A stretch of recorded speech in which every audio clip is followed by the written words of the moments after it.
Ce 18e numéro de Graines de Savoir s'est intéressé à la thématique de l'authentification et de la traçabilité des produits, mais pas seulement. Et pour en parler, direction le CRAW, le Centre Wallon de Recherche Agronomique, où nous avons rendez-vous avec Olivier Fumière, attaché scientifique, sur des thématiques qui ne datent pas d'aujourd'hui. Bonjour, je m'appelle Olivier Fumière et je suis attaché scientifique au Centre Wallon de Recherche Agronomique. Déjà dans l'Antiquité, on voulait vérifier l'origine de certains produits et donc l'authentification des produits est quelque chose qui a préoccupé, je veux dire, l'homme ou les consommateurs depuis très très longtemps. Il y a bien les analyses alors. Ouais.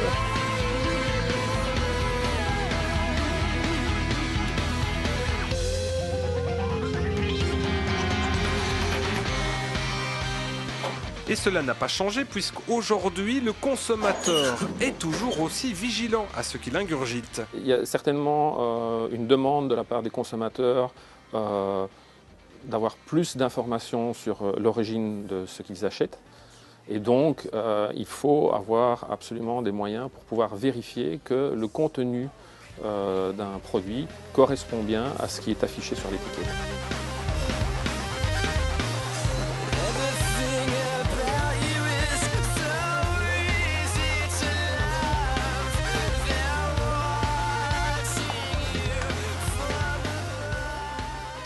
Plutôt assez optimiste sur la situation parce qu'on n'a jamais autant contrôlé ce qu'on mangeait qu'actuellement et on n'a jamais eu autant de méthodes à notre disposition pour vérifier justement l'origine des produits et leur authenticité.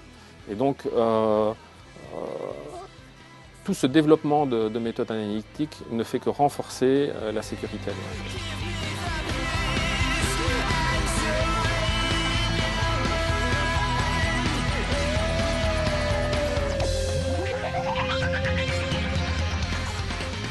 Les labels et contrôles de qualité sont en tout cas aujourd'hui nombreux, très nombreux, et ils sont censés garantir les produits malgré toujours cette envie chez certains de frauder. Il est inévitable qu'il y aura toujours certaines personnes qui voudront frauder et donc je pense qu'on ne sera jamais totalement à l'abri de crises comme on l'a connu ces dernières années.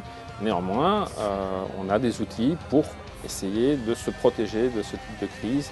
Et je pense qu'une grande majorité des producteurs, eux aussi, ne demandent qu'à travailler de la meilleure des façons.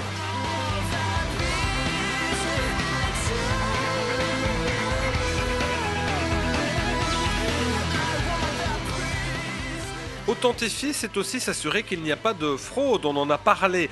Exemple avec la mélamine dans les farines de soja qui pourrait se retrouver dans des produits importés venant de Chine. On enrichit ainsi le produit en azote par l'apport d'une molécule interdite et toxique et cela fait croire que la teneur en protéines est plus élevée. Ce sont cette fois des techniques de spectrométrie dans le proche infrarouge qui permettent de déceler cette fraude et donc d'authentifier le produit sans pour autant fortement alourdir les procédures analytiques. Bonjour. Dr Wissam Abbas, attaché scientifique au Centre Wallon de Recherche Agronomique. La mélamine, c'est un composé chimique qui contient 66% d'azote. Donc ça a été ajouté par les fraudeurs dans les aliments pour bétail pour montrer qu'ils sont enrichis en protéines et donc ils vont être vendus plus cher. Donc c'est pour un intérêt économique. Cette molécule, en soi, elle n'est pas dangereuse, mais en combinaison avec un de ses dérivés, quand on l'ingère, ça forme des complexes dans les reins et donc ça bloque les fonctions rénales et ça conduit à la mort de l'être humain ou de l'animal, ça dépend.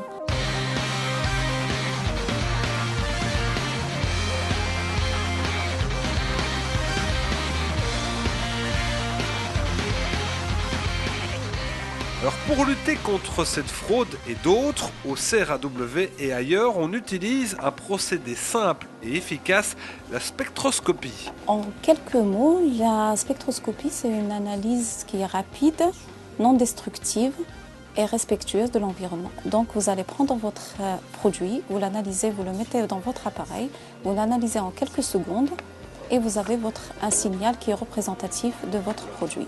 Il va refléter la composition de votre produit.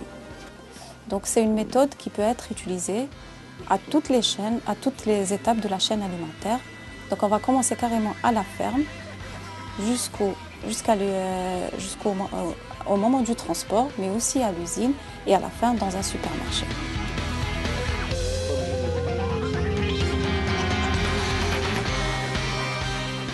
Autre exemple d'authentification, c'est celui de l'analyse du blé et la différenciation du blé tendre et dur.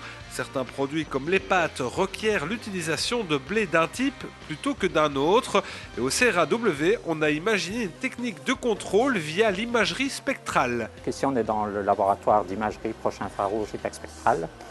Donc, on apporte en fait la dimension spatiale en plus au niveau analytique. Donc, ça veut dire que pour chaque image ici, chaque point de l'image va vous donner un spectre. Et donc, l'objectif ici, c'est de pouvoir distinguer le blé tendre du blé dur au niveau grain à grain. Ce n'est pas grave en soi, ce n'est pas un problème de sécurité alimentaire, c'est plus un problème d'authentification et de label, puisque la législation impose de produire des pâtes avec uniquement du blé dur.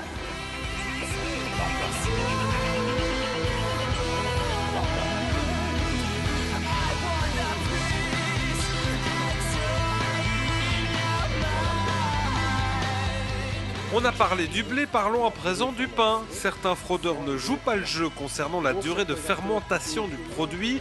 Au CRAW, on a développé une technique pour pouvoir authentifier que la fermentation annoncée a bien eu lieu. Bonjour, Sébastien Goffleur, responsable du laboratoire de technologie céréalière au CRA à Gembloux. Le pain, c'est pas si facile qu'on le croit. En fait, c'est un aliment hyper transformé. Donc le grain doit être récolté, nettoyé, stocké dans de bonnes conditions, transporté vers la meunerie qui, elle, a pour rôle de transformer le grain en différents types de farine, avec des utilisations de chaque farine bien spécifiques. Ensuite, la farine va arriver chez l'artisan boulanger ou chez le boulanger, qui va transformer cette farine en pain.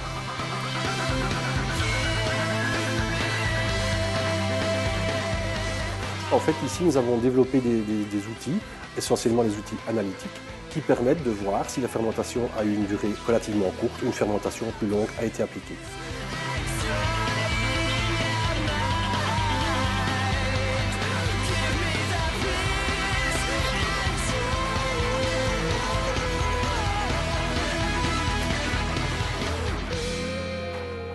On a parlé de soja, de la mélamine, de blé, de pain. Parlons à présent d'un sujet nettement plus polémique, les OGM. Après les plantes, il y a maintenant des animaux OGM. Le saumon transgénique étant commercialisé aux États-Unis, il n'est pas impossible que par erreur des produits puissent être contaminés. Ici aussi, ce sont des tests de biologie moléculaire mis au point au CRAW à Gembloux qui permettent de retracer une éventuelle contamination dans les produits mis sur le marché européen. Et un OGM, c'est un organisme génétiquement modifié. C'est donc un organisme, cela peut être une plante, un animal, une bactérie, dans lequel on a introduit une nouvelle information génétique qui va lui conférer une nouvelle propriété.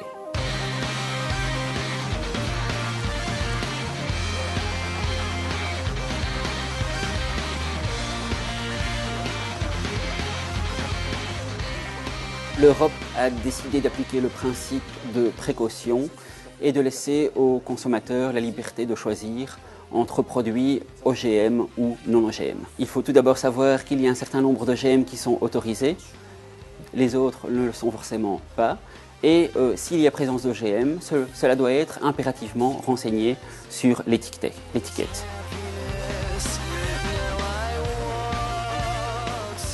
On était habitués aux plantes transgéniques et maintenant arrivent également les animaux transgéniques.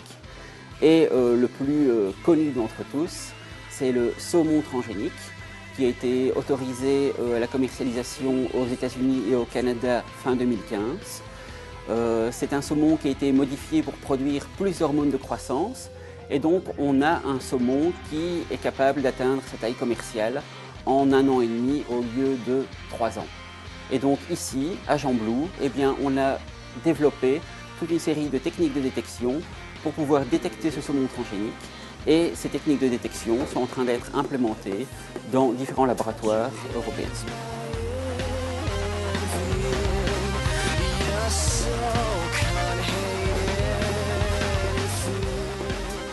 Pour conclure, on l'a compris, le CRAW est à la pointe en matière d'élaboration de techniques de contrôle en matière d'authentification et de traçabilité, un enjeu important, les consommateurs étant de plus en plus demandeurs d'informations sur l'origine des produits qu'ils consomment. On peut authentifier toutes sortes de produits, surtout si on veut vérifier l'origine bien spécifique quand il y a une origine qui est vraiment très particulière. Donc il existe des tas de méthodes que l'on peut utiliser, des méthodes qui sont de plus en plus pointues pour arriver à distinguer certains produits qui ont une origine qui se veut particulière. Sachez encore que le Centre Wallon de recherche agronomique travaille aujourd'hui sur 150 projets de recherche régionaux, nationaux et européens, notamment dans les matières d'authentification et de traçabilité.